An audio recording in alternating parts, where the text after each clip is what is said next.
Saya buka aja ya. Assalamualaikum warahmatullahi wabarakatuh. Waalaikumsalam. Eh, saya mencoba memberikan informasi sedikit yang saya tahu mengenai bahasa dan teknik penulisan karya ilmiah. Kenapa saya kepingin memberikan ini? Karena beberapa saya temuin sebagian besar tulisan tuh tidak memenuhi kaidah penulisan ilmiah. Kemudian pedoman penulisan di kita memang belum lengkap. Ada beberapa mengenai keterangan penggunaan bahasanya, itu tapi hanya sedikit. Kemudian dari THT sendiri belum ada kesepakatan atau ketentuan yang baku untuk bisa diikuti untuk semua peserta didik agar ketentuannya sama. Jadi kalau ada koreksi ada panduannya. Jadi tidak subjektif ya, kalau dengan staf ini seperti ini, kalau dengan saya seperti ini. Jadi nanti akan diupayakan oleh KPS, akan disatukan, kita stafnya dulu, kemudian akan disosialisasikan setelah terbentuk ketentuan atau kesepakatan bersama. Kemudian tujuan menyampaikan ini hanya sekedar informasi untuk penulisan ilmiah yang baik dan benar, sementara menunggu dari ketentuan yang THT. Jadi memang untuk penulisan karya ilmiah itu ada kaidah umum, ada kaidah selingkung. Dan kaidah umum ini harus diketahui semuanya karena ini secara umum dimanapun kita berada dan dimanapun kita belajar itu harus diikuti kaidahnya. Satu, bahasa Indonesianya yang baik dan benar. Kemudian penulisan kata, penulisan istilah, frase, dan kalimat harus tepat dan cermat. Kemudian paragraf yang disusun secara logis, bisa diterima ya secara logis itu. Kemudian sistematis dan lugas. Lugas itu jelas, tidak ragu. Kemudian kaidah ejaannya kita mengikuti ejaan yang disempurnakan. Kemudian ada kaidah selingkung. Kaidah selingkung itu khas untuk lokal. Misalnya di THT kepinginannya seperti ini, sudah disepakati karena ini misalnya peserta didik mau mempresentasikan dan sekolahnya di THT, ya ikuti THT. Kalau misalnya mau menyampaikan tulisannya di bagian anak, misalnya kan stase atau di jejaring, harus mengikuti kaidah selingkung mereka. Tuh, kemudian mengenai bahasa, gaya penulisan juga harus diperhatikan. Ada saya, ada kami, ada engkau, mereka, dan lain-lain itu tidak layak untuk digunakan. Untuk ilmiah loh ya. Kemudian mungkin, kadang-kadang, selalu, sering, itu namanya kurang lugas, kurang yakin untuk bisa diterima. Kita menggambarkan, kita yang menulis itu tidak yakin bahwa yang ditulis itu benar. Kesan pembacanya seperti itu. Ya, kemudian tulisannya harus jelas. Jelas itu yang mudah dipahami. Hemat. Hemat itu artinya ya tidak berbunga-bunga. Jadi ada berbelit-belit sampai bingung kita yang membaca. Sebetulnya bisa dihemat. Karena tulisan ilmiah itu memang mempunyai gaya penulisan yang hemat. Dan formal. Formal mengikuti kaidah bahasa baku, ya, tidak ngarang sendiri, tidak bahasa bicara kita dua orang atau berapa orang untuk bisa diterapkan ditulis di tulisan ilmiah, tidak bisa. Jadi kata-kata yang disampaikan misalnya pendapat orang siapa, maka dari itu nggak bisa. Jadi harus formal. Kemudian pemakaian ejaan dan tanda bacanya boleh. Tidak ada larangan menggunakan kata serapan, monggo saja, tetapi yang penting ejaan dan penulisannya itu benar. Ya, jadi nanti bisa dilihat tulisan teman-teman yang sudah lalu atau yang akan datang, itu bisa dikoreksi satu persatu, nanti mana yang tidak sesuai untuk bisa diberesin pelan-pelan. Dan memang harus ada orang kedua atau orang ketiga untuk bisa ikut mengkoreksi atau memberikan saran atas tulisan kita. Jadi ini saya memberikan informasi bukan konten ilmu dan bagaimana seharusnya tinjauan pustaka kayak apa, kemudian laporan kasus kayak apa, itu nanti akan dibahas, disepakati dulu di bagian, karena itu kayak selingkuh. Tapi ini bahasa dulu ya, untuk bisa menulis baik dengan benar itu. Kemudian penggunaan kalimat efektif, itu kalimat itu harus ada subjek predikat minimal. Kemudian tidak terus kalimatnya itu hanya keterangan saja tanpa subjek sama predikat, jadi bingung kita nanti. Dan kalimat tidak tumpang tindih. Sudah ada di alinea pertama, kemudian alinea kedua hampir mirip-mirip, dan ini mana yang benar, jadi pembacanya nanti bingung. Makanya tidak boleh tumpang tindih untuk bisa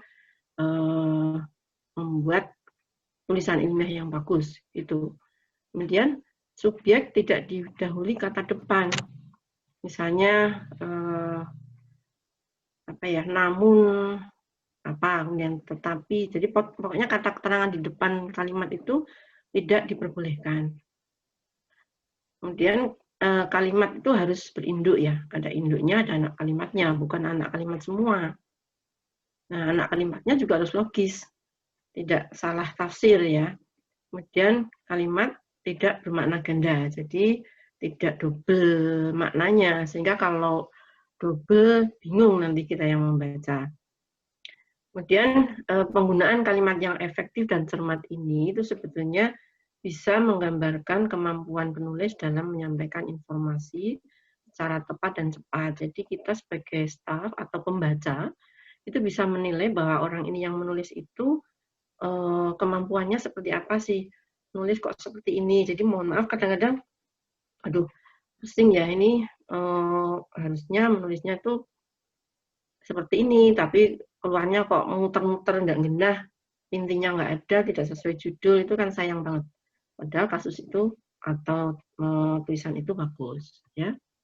Nah, untuk karakteristiknya itu kita harus baku, maksudnya dengan bahasa yang baku. Sudah disebutkan tadi, logis juga. Logis itu mempunyai ide, menggunakan bahasa yang bisa diterima banyak orang, ya. Mudah dimengerti. Kuantitatif itu keterangan yang dikemukakan terukur, tidak meragukan. Kalau meragukan kadang bisa merancukan makna. Kadang kita yang membaca bisa mempunyai makna yang berbeda dengan apa yang dimaksud oleh penulis. Kemudian tepat ya, ide yang ditulis itu sesuai dengan yang dimaksud. Ya tadi kaitannya tidak mempunyai ganda, kalau ganda jadi bingung kita ya. Kemudian denotatif itu mempunyai arti sesungguhnya, jadi secara objektif sesuai dengan kalimat sesungguhnya. Kemudian penulisan itu harus runtun. Runtut itu ada keteraturan dalam suatu penulisan, urut sesuai dengan tingkatannya. Nanti ada beberapa contoh yang harus kita pelajari, bagaimana kita menulis dengan bahasa yang baik, ya. Kemudian ciri yang lain itu tulisan ilmiah harus reproduktif, jadi harus diterima dan dimaknai oleh pembaca sesuai dengan makna yang ingin disampaikan. Jadi manfaat, kalau tidak bisa diterima dan tidak bisa dimaknai oleh pembaca, pembaca malah jadi bingung, ya sayang banget, teman-teman. Kurang manfaat namanya ya. Kemudian pembaca harus bisa langsung memahami konten dari karya ilmiah yang disampaikan itu apa. Kemudian tidak ambigu. Tidak ambigu itu harus memberikan pemahaman secara detail dan tidak dikemas dengan bahasa yang tidak membingungkan. Artinya karya ilmiah bisa langsung diterima oleh pembaca. Tidak emotif. Emosional ya, ditulis tidak melibatkan aspek perasaan dari penulisnya. Jadi harus memaparkan fakta yang didapatkan dari hasil analisis penulisan, bukan dari perasaan subjektif dari penulisnya. Nah, kalau memang ada asumsi peneliti misalnya, pada pembahasan didapatkan asumsi peneliti, itu boleh saja, tetapi bahasanya itu bahasa baku. Tidak sesuai yang perasaannya dia gitu. Kemudian menggunakan bahasa yang baku. Menggunakan bahasa yang baku ini mudah dipahami. Penggunaannya Penggunaan bahasa baku meliputi setiap aspek penulisannya, mulai dari penulisan sumber, teori, hingga penulisan kesimpulan. Ketidakbakuan pada tulisan ini membuat pembacanya jadi bingung. Apa yang ingin disampaikan tidak bisa dipahami oleh pembaca, jadi tidak tersalurkan apa yang dia inginkan, yang dimaksudkan dalam penulisan itu tidak mengena. Ya, kemudian menggunakan kaidah keilmuan. Kaidah keilmuan itu ya istilah-istilah akademik yang sesuai bidangnya. Kemudian bertujuan menunjukkan bahwa penulisnya memiliki kapabilitas pada bidang kajian yang dibahas dalam karya ilmiah. Penggunaan kaidah atau istilah ilmiah dapat menjadi takaran seberapa ahli atau peneliti pada bidang keilmuannya. Jadi untuk bisa menilai bahwa ini bidang keilmuannya apa, setara apa dia menelitinya, gitu. Keilmuannya seperti apa dan sampai di mana, itu bisa untuk menggambarkan. Ya, kemudian bersifat dekoratif. Bersifat dekoratif ini harus menggunakan istilah atau kata yang memiliki satu makna. Jadi tidak membingungkan. Intinya pokoknya dari semuanya itu pembaca paham dan tidak bingung, gitu aja. Ya. Kemudian rasional, harus menonjolkan kerunutannya, pikiran yang logis, dan kecermatan dari penulisan. Kedua hal yang ini harus disampaikan maksud dari penulisan tanpa membingungkan pembaca. Dan ciri yang lain, terdapat kohesi. Kohesi itu berkesinambungan antara bagian dan babnya, bersifat tepat sasaran, tidak bertele-tele, dan tidak terkotak-kotak. Jadi tidak seperti clipping ya, harus ada kesinambungannya antara paragraf satu dengan yang lain, antara subbab satu dengan subbab yang lain, atau bahkan dengan bab dan subbab.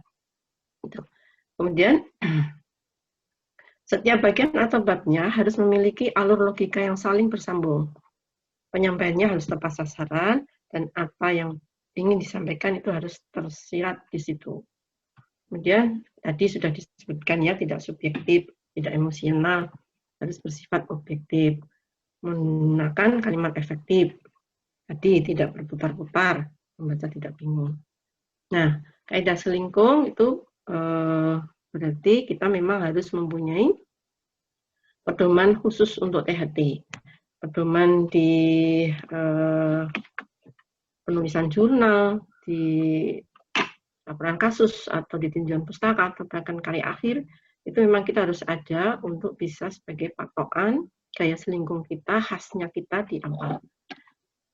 Nah, sebetulnya sudah dibuat yang waktu akreditasi itu pedoman pembuatan penulisan ilmiah, tetapi memang hanya sedikit, tidak banyak yang disampaikan, masih banyak yang perlu direvisi, jadi nanti ke depan kita semua akan mencoba merevisi. Ya. Kemudian gaya selingkung di majalah atau jurnal itu juga beda-beda. Ada beberapa yang misalnya menginginkan abstrak itu tidak terstruktur, kemudian polanya itu ada ketentuannya pokoknya ya, biasanya itu ada di majalah di halaman 2 atau di halaman 3. Jadi mempunyai gaya selingkung sendiri-sendiri, artinya kita kalau dari hasil karya akhir, kewajiban kita itu untuk submit di jurnal, itu kita harus melihat jurnal apa yang mau dimasukin, kemudian gaya selingkungnya majalah tersebut, itu seperti apa, baru kita buat seperti yang diinginkan. Jadi jangan asal memasukkan, nanti soalnya kalau asal memasukkan nanti bisa berulang-ulang balik. Karena yang saya alami itu sampai 2-3 kali balik itu sudah mengikuti gaya selingkungnya. Jadi kalau misalnya tidak mengikuti gaya selingkung masalah yang dituju, itu pasti akan lebih banyak dikembalikan. Dan kalau dikembalikan berulang-ulang itu pasti akan capek dan untung istilahnya, akhirnya tidak bisa dimuat. Nah, itu yang bisa disampaikan secara ininya, pengantarnya ya. Jadi kita tahu semua bahwa karya ilmiah itu ada analisis jurnal, ada penulisan laporan kasus, ada apa lagi? Tinjauan pustaka, karya akhir, dan lain-lain ya. Maksudnya ya karya ilmiah, Karya ilmiah itu ada ilmiah betulan, seperti kita yang untuk tugas departemen atau divisi, atau ilmiah yang awam, ilmiah apa namanya ya? Ya ilmiah awam ya, benar. Terus ini ada satu contoh, ini tadi ya. Nah, ini di kita itu sebetulnya sudah ada contoh-contoh alur susunan susunan kerangka penulisan tinjauan pustaka. Itu ada semua tulisan kerangka penulisan laporan kasus. Itu sudah ada yang disebut pendahuluan di kasus kayak apa, di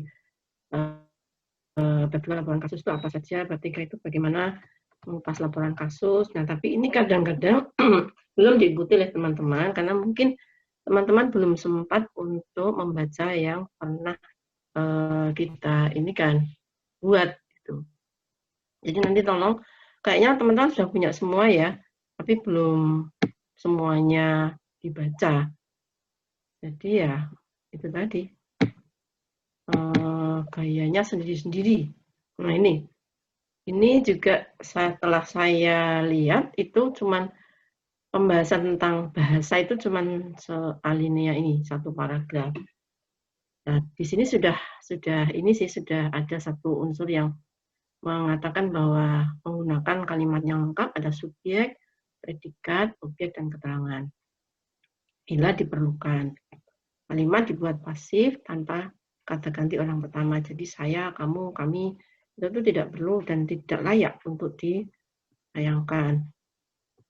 Terus ini nanti diskusi aja ya sifatnya. Saya ada beberapa contoh. Ini tadi yang sudah ditulis.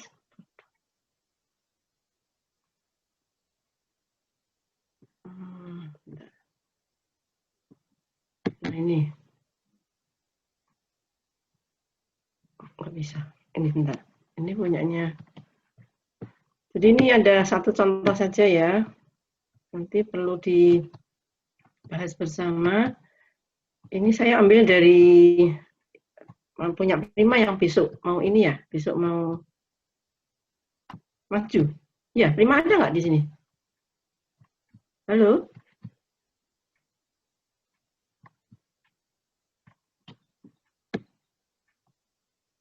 Halo?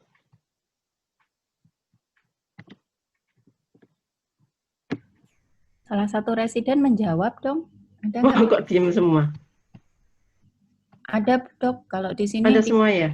Di sini ada tulisannya Prima sih. Oh, ini Prima ya? Ini saya tidak melihat banyak, ini hanya sekilas saja. Jadi ini judulnya itu abses submandibula. Sebentar, saya sudah ngambil tapi kok ini keliru ya? Ya, ini kita bahas bersama ya.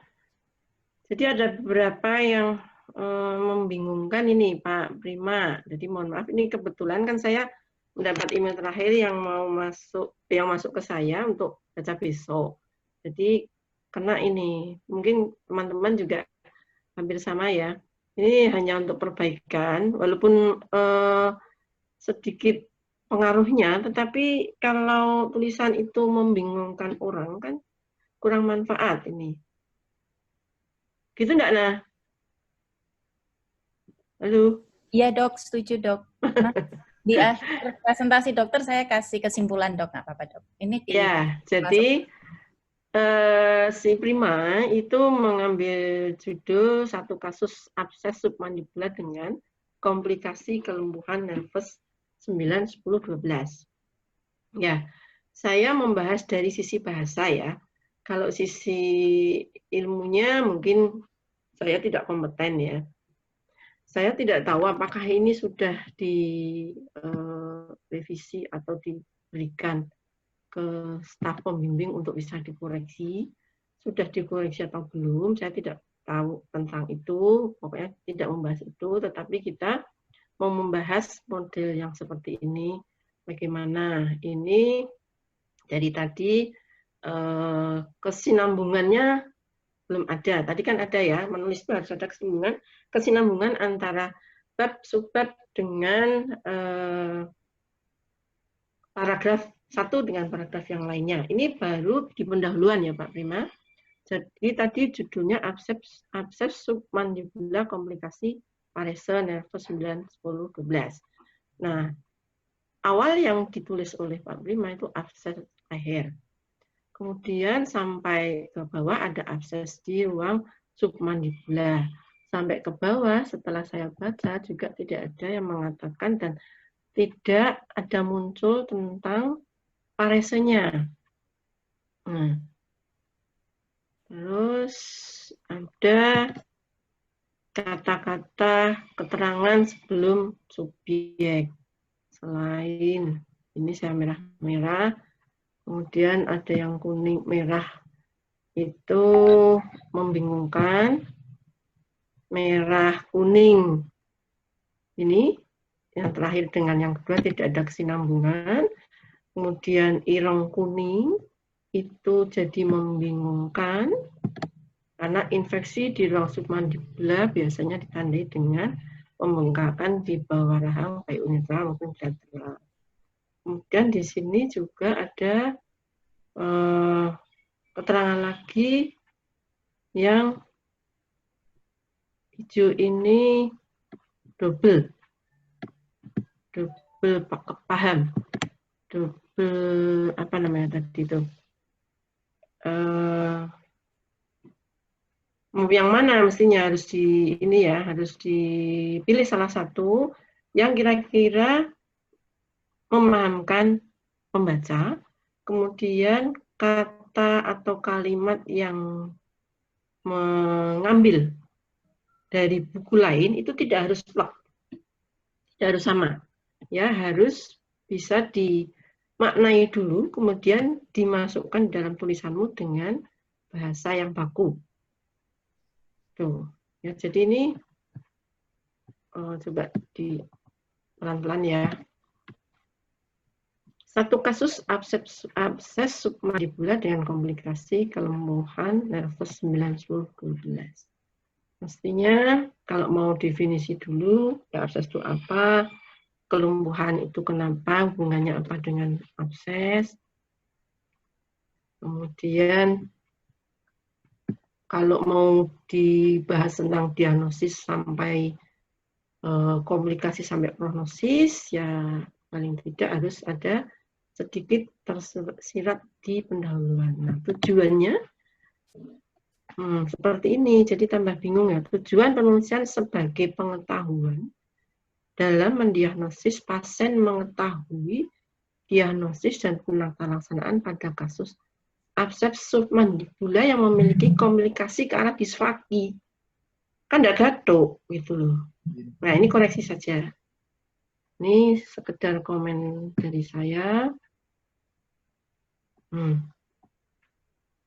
Ya, tidak ada kesinambungan antara judul dan narasi di bawahnya.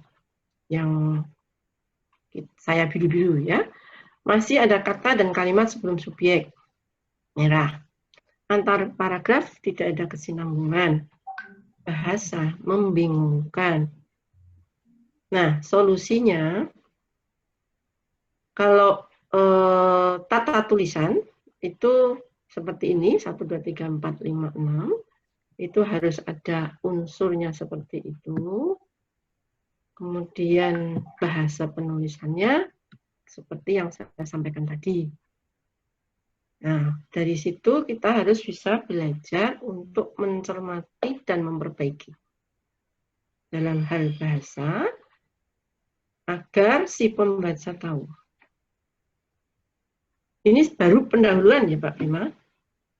Belakangnya sangat kacau karena depannya tuh kacau.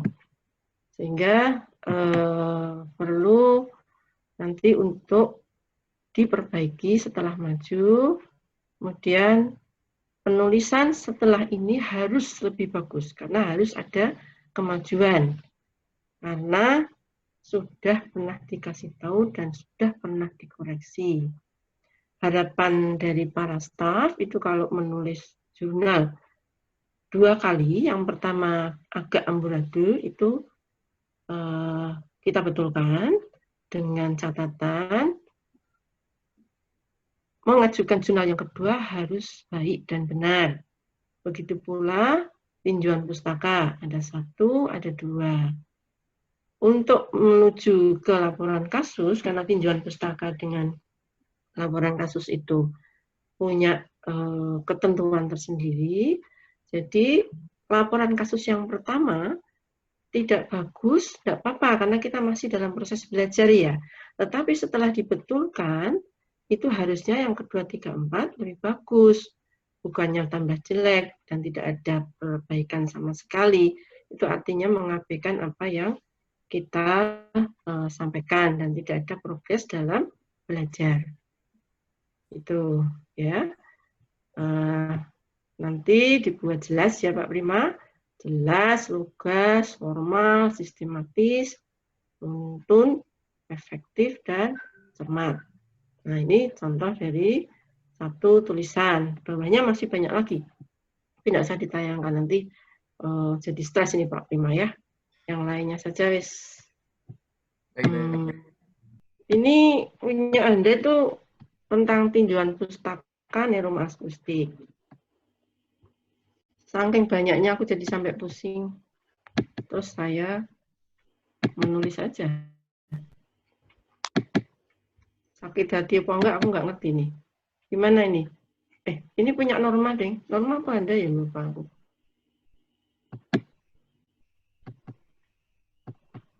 Nah. Ini rumah akustik siapa ya? Halo? Kok menang kabeh? Ya, dokter. Enggak dengar lah? Jelas, dokter? Jelas ya? Ya, jadi setelah saya dari awal sampai akhir mengoreksi itu sampai saya menulis, perlu diingat tata cara penulisan. 1, tulisan Unimah Kedokteran itu harus dengan kata kalimat yang pasti, singkat, padat, sistematis, dan mudah dimengerti. Bahasa yang ditulis tidak menuliskan seperti bahasa waktu kita bicara atau cerita. Ya, seperti yang saya sampaikan tadi ya, awal kalimat tidak boleh kata keterangan atau kata sambung. Yang betul harus diawali dengan subjek. Tulisan ilmiah yang benar itu mempermudah pembaca untuk lebih memahami tentang isi. Jadi tidak malah jadi bingung. Tinjauan pustaka itu kan merangkai dari beberapa textbook atau jurnal untuk bisa dianalisis di kita menjadi suatu tulisan kita yang bisa lebih mudah dipahami oleh teman-teman. Kemudian yang kelima, untuk bisa menulis dengan benar, itu memang kita harus banyak membaca tulisan teman-teman kita yang sudah pernah dikoreksi, atau kalau mau yakin lagi, banyak membaca artikel majalah yang bahasa Indonesia saja, tidak usah yang bahasa Inggris kangelan ya. Yang bahasa Indonesia itu banyak banget, karena saya yakin kalau yang sudah artikel majalah itu sudah direview 2 orang, bahkan 3 orang, sebelum direview itu sudah diedit.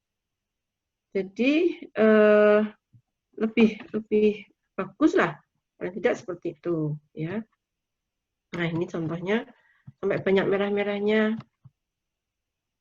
takut apinya menyala ini, nah gimana nah?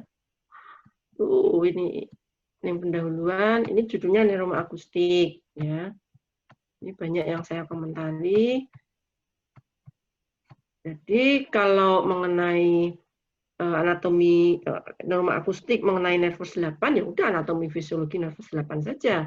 Nggak usah dari telinga luar sampai telinga dalam sampai wow sampai kemana-mana. Terus ada kata-kata yang ini di atasnya ada selanjutnya, maka dari itu, dan kemudian setelah itu, namun meskipun, menurut saya, akan tetapi, menurut siapa, dari mana ke mana.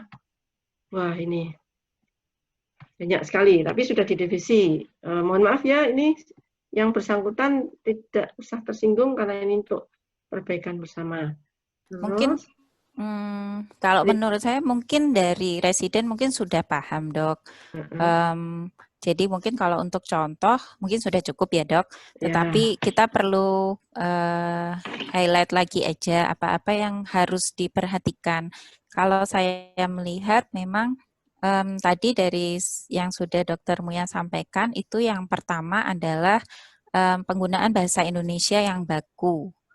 Kalian boleh lihat KBBI. Kalau kalian tidak yakin apakah ini bahasa Indonesia, ini sudah kata serapan atau tidak, kalian tinggal googling. Klik KBBI, ketik kata yang kalian maksud.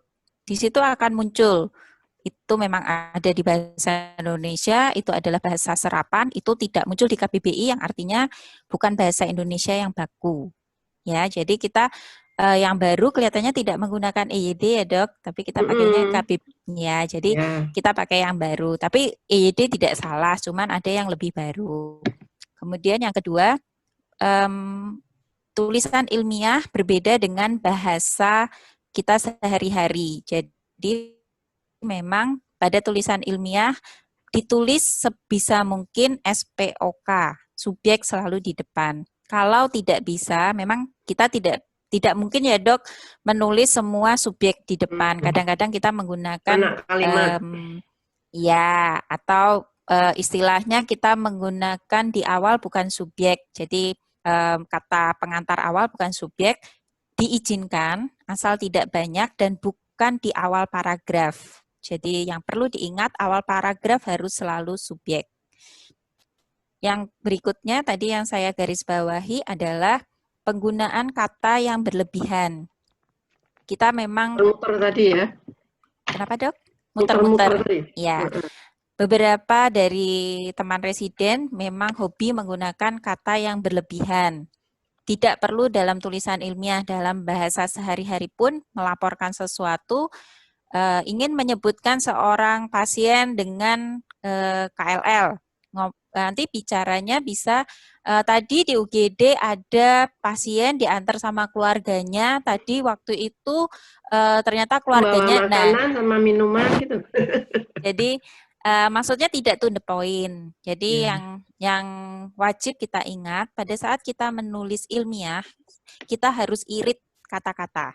Jadi hemat kata-kata. Jadi tidak diizinkan terlalu banyak menggunakan kata sambung.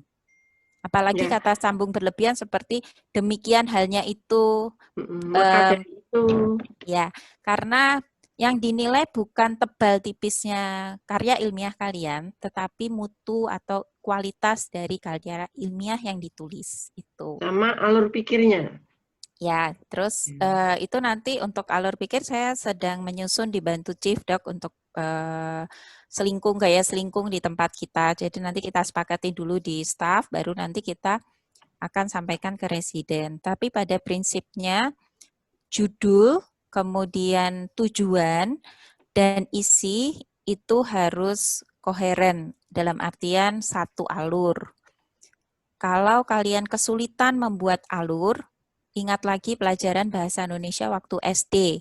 Bagaimana kita membuat suatu cerita. Kita diminta membuat paragraf, kemudian kita diminta membuat subparagraf. Biasakan kalian membuat itu sebelum kalian menulis. Jadi kalian tahu apa saja yang perlu dimasukkan dalam paragraf tersebut, apa saja yang tidak perlu. Jadi buat dulu judul, subjudul, kemudian paragraf. Paragraf 1 mau menulis tentang definisi, paragraf 2 insidensi, paragraf 3 tentang nervus. Tadi yang Pak Prima dulu ya, tentang abses, paragraf 4 tentang nervus. Udah, nanti kalian tinggal isi itu dengan kalimat sesuai dengan jurnal atau textbook yang didapatkan. Begitu ya, Dok?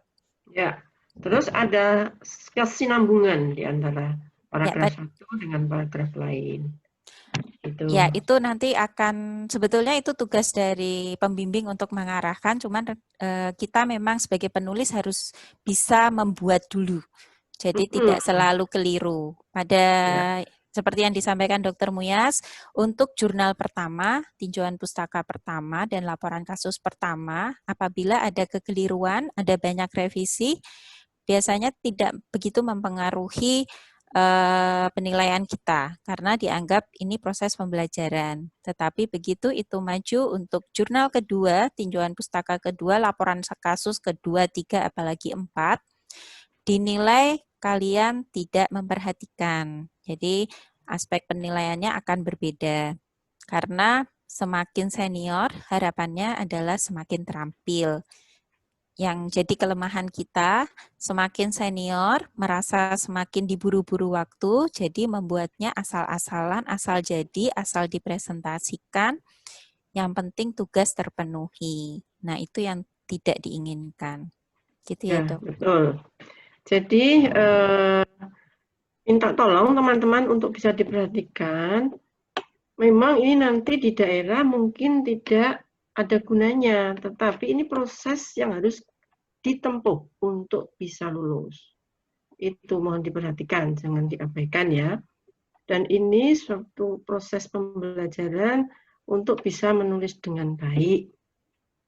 Siapa tahu teman-teman nanti bisa menulis di majalah atau diminta nulis di majalah daerah atau apa misalnya, kemudian diminta untuk bicara di ID daerah atau di tempat kamu bekerja, itu harus ada ilmunya. Kemudian apalagi teman-teman yang di tempat kerjanya nanti ada pendidikan di situ, ya, pendidikan perawat, bidan atau dokter umum, itu harus mengerti tentang ini. Itu memang dulu saya juga seperti itu. Lah ngapain kayak gini, paling di daerah nggak ada. Nah, nggak boleh seperti itu ya. Karena kita mau menuju lulus itu harus lewat yang seperti ini. Itu harus disadari betul dan jangan diremehkan. Nanti nilainya jadi jelek, sayang. Itu ya. Terus benar yang dikatakan Dr. Ana tadi, tidak usah menghitung halaman. Wah kok masih 10 belum banyak. Terus dikasih kata berbunga-bunga. Malah salah. 10 nggak apa-apa, bahkan 5 nggak apa-apa. Tapi isinya padat, sistematis, logis, hemat, dan lain-lain seperti tadi. Ya, intinya seperti itu. Mungkin ada yang mau nanya, nah dibuka aja kok pertanyaan. Ya, silakan kalau ada yang ingin bertanya dari residen. Nggak usah takut, kita belajar bersama kok. Bahkan saya juga belum paham betul dan belum pintar tentang ini ya, masih banyak yang harus dibenahi satu sama lain, kita sambil belajar bareng-bareng. Kadang saya memberikan koreksi di pendahuluan tok, tapi yang lainnya terabaikan karena udah bosan. Kemudian disampaikan ke saya lagi respon yang dikoreksi saya, dan saya menambah koreksi lagi di bawahnya. Nah itu jangan sakit hati ya, karena saya pada waktu itu sempatnya di pendahuluan tok. Lalu kemudian yang kedua, kebetulan saya nambahin yang lain.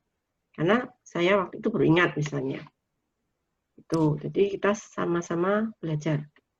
Ya, dari residen mungkin ada yang mau bertanya, silahkan Bu Krisna. Mohon izin tanya dokter, apabila pada bikin pembuatan TP atau lapsus, kita membaca beberapa jurnal.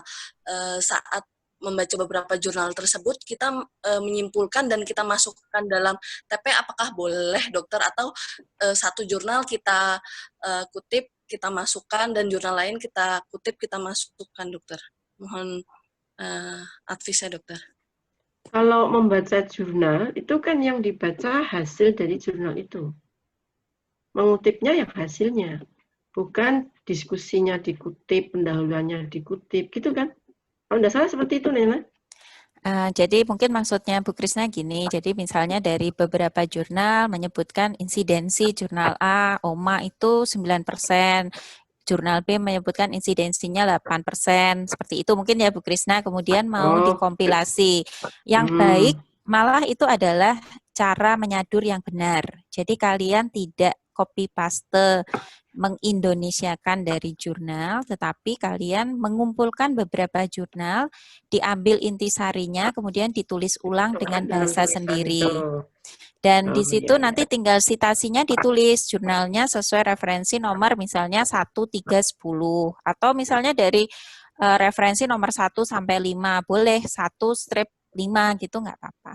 Itu yang benar malahan. Ya. Bagus. Jadi memang kita kalau mengutip dari jurnal maupun dari textbook itu tidak harus plot kata-katanya. Kita baca dulu maknanya apa, artinya apa, yang sesuai dengan kita, kemudian dimasukkan dalam tulisan kita itu dengan bahasa kita. Asal bahasanya tadi baku, ya, tidak terus bahasa daerah kita, tidak seenaknya, tidak subjektif, gitu ya. Baik dokter, Itu terima paham kasih. nggak? Ya, mungkin ada yang lain? Menambahkan dari yang tadi disampaikan ditanyakan Bu Krisna. Jadi kalau menurut saya yang sering dilakukan oleh teman residen adalah mengutip cuplikan-cuplikan dari jurnal. Nah, itu yang membuat seringkali yang disebut Dr. Muyas antara paragraf 1, paragraf berikut, ataupun kalimat 1 dan kalimat berikut tidak berkesinambungan karena kalian hanya mengambil mengutip jurnal A ditempelkan, kemudian jurnal B ditempelkan, jurnal C, jurnal D seperti itu. Nah, itu bisa dikurangi atau dihindari dengan menggabungkan lebih dari satu jurnal menjadi satu kalimat. Gitu ya, Dok? Ya, betul. Memang tidak mudah menulis ya. Kalau trik yang mudah itu kita membuat kemudahan untuk sendiri, boleh tadi nempelkan dulu, tetapi tolong dibaca ulang. Adakah kesinambungannya? Kalau tidak ada, ya disinambungkan. Mana yang berkesinambungan yang kita pilih, yang lainnya coret. Gitu. Karena memang sulit untuk membaca kemudian semua baru kemudian dianalisis, disimpulkan itu untuk bisa ditempelkan di kita itu sulit. Kalau model saya seperti itu, jadi saya kayak clipping dulu, mana yang sesuai ini, yang sesuai akan dibicarakan. Terus habis itu dibaca ulang, bisa jadi paragraf yang ketiga menjadi paragraf kedua, paragraf kedua menjadi paragraf ke-6, itu bisa jadi. Karena itu kita harus menyambungkan atau menyatukan, menyambungkan tadi antara dari judul, isi, dan yang akhir gitu. Itu untuk cara mudahnya saja. Ya, mungkin. Dan itu jangan lupa kepustakaannya selalu diikutkan kalau pindah-pindah. Ya enggak bingung ulang. Karena pada umumnya, dan saya pernah mengalami sendiri, lupa mencantumkan kepustakaannya sejak awal, sehingga bingung. Kemudian mau memasukkan kepustakaannya, membaca lagi. Wah, minta waktu kan berarti? Gitu. Ya, Itu Dok. model saya. Ya, tidak apa-apa Dok, itu cara yang paling mudah dan proses pembelajaran. Tetapi usul saya, saran saya, kalian membuat topik untuk masing-masing paragraf dulu. Itu rangka jauh istilahnya ya, rangka ya, tulisan. Kerangka tulisan itu, jadi paragraf 1 akan diisi apa, paragraf 2 apa, itu akan mengurangi duplikasi, hal yang tidak perlu. Kemudian yang kedua, kalau kalian mau merubah isi, misalnya dalam satu paragraf mau memindah kalimat, kalian otomatis akan memindah satu paragraf tersebut untuk susunan layout-nya. Tapi tidak di paragraf 1 sudah ditulis, nanti keingat lagi di paragraf 6, misalnya kayak gitu. Kemudian tadi yang disampaikan Dr. Muyas, proses pembelajaran boleh berupa clipping, jadi di copy paste dulu, tapi ingat bahasa penulisan dalam bahasa Inggris tidak sama dengan penulisan bahasa Indonesia. Mau tidak mau, kalau di bahasa Inggris sering sekali diawali dengan kata sambung. Jadi mau tidak mau kita harus merubah menjadi subjek dulu yang di depan. Itu yang suka kelupaan, Dok. Jadi di copy paste sesuai dengan terjemahan aslinya. Ya, jadi saya anjurkan gini ya, kalau misalnya sudah menurut kita sebagai penulis itu sudah cukup, itu minta tolong teman seangkatan atau kakak kelas untuk bisa membacakan ulang, dikoreksikan gitu loh. Jadi ada yang ngoreksi, atau istri atau suami lah mungkin bisa membantu. Karena kalau semakin banyak dibaca itu semakin banyak koreksinya memang, tetapi akan lebih sempurna. Jadi tidak ke staff itu kayak clipping gitu. Wah pusing tau sing koreksi. Itu jadi banyak orang yang mengkoreksi tulisanmu kalau ada waktu loh ya. Dan itu seharusnya ada, dan karena dari awal harusnya sudah mentarget. Kalau target itu dilaksanakan pasti ada waktu untuk bisa membaca ulang. Nah, coba teman-teman nanti ya yang sudah diajukan kemarin dan sudah di ACC, sudah dikumpulin, dibaca ulang, pasti akan ketawa sendiri. Aku kok iso nulis kok kayak gini, wagu banget itu. Itu yang saya alami gitu. Nah, jadi perlu belajar dari pengalaman, dan pengalaman itu harus diambil untuk ke depan lebih bagus, bukannya tidak memperbaiki atau bahkan lebih jelek. Termasuk ini belajar hidup itu seperti itu. Saya sebagai orang tua, ya bisanya cuma menasihati seperti itu. Belajar nulis bisa jadi untuk belajar di kehidupan. Itu. Jadi melantur ini. Ngomongnya melantur ya. Iya dok, nggak apa-apa dok. Ya pada prinsipnya pokoknya proses pembelajaran harapannya semakin senior akan semakin baik, bukan semakin menurun kualitasnya. Saya mau share sedikit mengenai cara kita mereview. Jadi kalau kalian lihat di sini, ini adalah Word. Sudah terlihat? Ya, sudah. Oke, jadi kalau kalian mau mereview, kalian bisa klik review, Dr. Muyas juga ya dok, diklik review, kemudian ini ada track changes, diklik, di-on-kan, kemudian nanti kalian klik review ini, kalian akan melihat apa yang sudah kalian review. Jadi misalnya pada gangguan penghidu ini, kebetulan ini tulisan Dr. Eci, misalnya kalian mau memberi komen, jadi di sini kasih komen, misalnya judul dirubah, misalnya seperti itu ya. Ini nanti akan ada tracknya di sebelah kiri. Nah, misalnya pada kalimat yang lain, kalian gemes gitu. Dokter Muyas misalnya ya, oh ini kok tulisannya kok terlalu banyak kalimat yang nggak perlu. Ini mau ini kalimat pertama nggak perlu nih. Ya udah, langsung aja di delete misalnya. Di sini akan ada tracknya. Kata-kata ini di-delete oleh siapa, gitu. Ini akan mempermudah pada saat Dokter Muyas misalnya pengen tahu apakah pembimbing sudah mereview apa belum. Kemudian untuk yang residen penelaah, kalau kalian mereview terutama tata penulisan atau mereview daftar pustaka, kalian bisa gunakan ini. Nanti kalian bisa setelah ini di revisi oleh teman yang presentasi, nanti kalian akan bisa melihat, oh ini sudah dibetulkan sesuai dengan tulisan yang kemarin kalian usulkan. Jadi bisa mudah untuk track-nya seperti itu, dokter. Sekalian untuk mencatat ya? Iya. Nah, ini khusus untuk Zoom apa gimana, Nah? Ini Word, dok.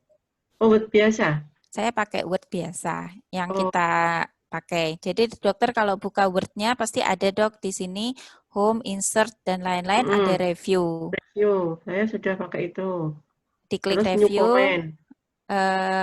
Sebelum new comment di ini dulu dok yang di track changes-nya di on-kan dulu. Kalau tidak tidak akan keluar track-nya. Nah nanti misalnya sebelah kiri. Iya, itu habis ini terus diklik reviewing, dok. Ya nanti tak coba. Saya biasanya pakai hanya review, new comment gitu, dok. Jadi nanti sebelah kanan muncul yang saya komentari. Iya, cuman dokter tidak bisa melihat sebetulnya yang ngasih komen itu dokter atau yang lain. Ini untuk nge-track. Jadi nanti misalnya Word ini saya kirim ke Dokter Muyas menambahkan komen yang lain. Itu akan selama track changes-nya ini masih on, itu akan di sini akan kelihatan yang ngasih komen siapa saja, dok. Oh gitu. Ya, jadi kemudian, misalnya nanti dia ngirimkan ke kita, itu sudah diperbaiki apa belum ketahuan ya? Sudah, Terus iya terlihat siapa juga. pembimbingnya sudah koreksi Ada masukan apabila apa, nanti seperti kan? apa. Iya. Oh gitu. Kemudian kalau misalnya nanti mau di-print, jangan lupa di sini ada accept. Di accept all changes. Jadi misalnya sudah setuju ya Dokter Muya selaku pembimbing sudah setuju dengan semua reviewnya, all changes dan stop tracing dan stop tracking. Ini diklik. Nah, nanti ini udah langsung tulisan yang di samping-samping ini nanti tidak akan muncul delete comment, delete apa itu sudah hilang. Jadi ini nanti tinggal di print sudah jadi tulisan yang baru. Seperti itu. Kalau mau di reject ya reject all changes gitu misalnya. Kalau hanya di accept tanpa di stop tracking, nanti pada saat dikirim misalnya mau dikirim ke tempat majalah gitu, ini tulisan tracking kita semua akan kelihatan, Dok. Jadi kalau mau dikirim harus accept all dan stop. Dulu dihilangin dulu. Ini langsung diklik yang pilihan paling bawah itu sudah accept all dan stop tracking. Otomatis di sini tadi kan hijau ya, Dok? Ya, ya sekarang langsung hitam. Sudah nggak langsung ada. off. Iya. Gitu. Itu, Dokter. Nah, itu kalau perlu mencoba ini, nah. Boleh dicoba dulu, Dok. Nanti saya sosialisasi juga ke staf. Ini residen kan biasanya lebih mudah menerima semua pembaharuan. Saya minta untuk residen penelaah, besok ada pembacaan departemen atau hari ini? Ada. Besok yang punyanya Prima itu. Oke, besok siapa residen penelaah tulisan dan daftar pustaka? Chief? Izin Dok, untuk penelaah daftar tulisan Tiar Dok, untuk daftar pustakanya Norma Dokter. Oke, Pak Tiar dan Bu Norma bisa mencoba ini ya. Kemudian besok screen share-nya berupa Word-nya ini. Jadi semua bisa melihat juga, saya bisa melihat misalnya revisinya sudah berupa apa saja. Di sini nanti akan terlihat semua. Kalau kalian cuman ingin memberi komen juga boleh. Jadi misalnya seperti ini tadi kan cuman hanya mau di komen. Tadi ini sudah di-on-kan dulu ya. Kemudian klik new comment. Itu juga di sini di reviewingnya akan terlihat komen apa yang kalian tambahkan. Misalnya komen untuk daftar pustaka jurnal lebih dari 5 tahun. Tulis aja begitu di situ. Itu nanti bisa terlihat semua seperti itu. Bisa ya kira-kira Pak Reza selaku Chief Pendidikan bisa untuk memfasilitasi teman-temannya? Pak Reza dulu suruh nyoba, nah. Izin Dokter, Pak Reza sedang Harus bisa. Dokter. Oke, berarti yang lain nanti Bu Fani. Di sini ada Pak Ferdi, Bu Fani, Chief yang lain. Saya minta tolong ya besok untuk besok khusus untuk penelaah tata tulisan dan daftar pustaka mencoba menggunakan tracking seperti ini. Jadi manfaatkan fasilitas review yang ada di Word. Baik, Dokter. Ya, terima kasih. Gitu aja, Dok, dari saya ya, Dok. Ya. Semoga bermanfaat. Ya, sudah 1 jam lebih. Ya udah, terima kasih sekali. Teman-teman nanti untuk bisa dicoba ya. Dicoba menulis dengan baik dan benar. Memang memerlukan waktu, tapi ini menuju baik. Itu ya, terima kasih. Saya tutup aja. Ini mau dilanjutkan anak ya? Iya, Dokter. Yang itu, modul itu ya. Ya udah saya aktif ya. Boleh, Dok. Ya, terima kasih, Dokter. Assalamualaikum. Waalaikumsalam. Waalaikumsalam. Terima kasih, Dokter. Yuk, sama-sama.